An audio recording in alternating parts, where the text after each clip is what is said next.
কিন্তু নিজেদের মনের জোরেই বলিয়ান ওরা। কবিগুরুর ১৫৬তম জন্মদিবসে নিজেদের প্রতিভার ঝলকানিতেই হতবাক করে দিল ওরা। দেখুন।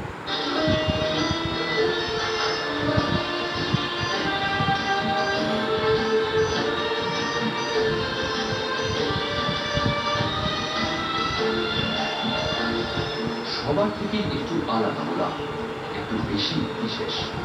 ওরা কেউ বা মুখ, কেউ বধির, আবার কেউ বা দৃষ্টিহীন।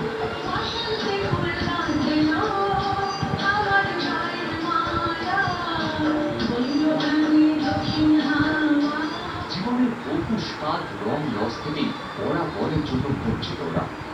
কিন্তু অনেক কিছু থেকে বঞ্চিত হলেও ওরা কিন্তু অসহায় নয়। নিজেদের বলেই ওরা বলিয়ান, এবং সে বলটি হলো ওদের নিজেদেরই অদম্য মনের জোর।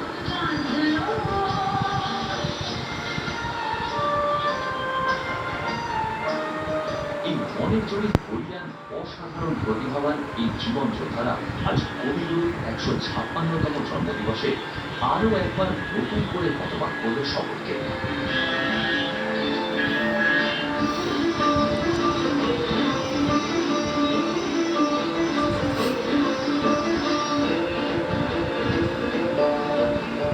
মঙ্গলবার ২৫শে বৈশাখ রবীন্দ্র জয়ন্তী উপলক্ষে হ্যান্ডিক্যাপ ডেভেলপমেন্ট ওয়েলফেয়ার অ্যাসোসিয়েশনের পক্ষ থেকে আয়োজন করা হয় সারা বাংলা প্রতিবন্ধী সাংস্কৃতিক অনুষ্ঠানের।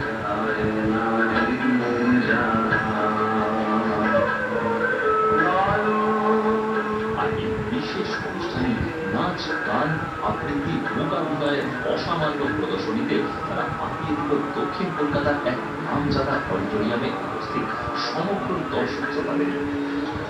তাদের নাচের প্রত্যেকটি মুদ্রায় ছিল ঈশ্বরের আদেশ, গানের প্রত্যেকটি লয় ছিল মূর্ছনার অনুরণন, এবং আবৃত্তির প্রতিটি শব্দে ঝরে পড়ছিল দুরন্ত আত্মপ্রত্যয়।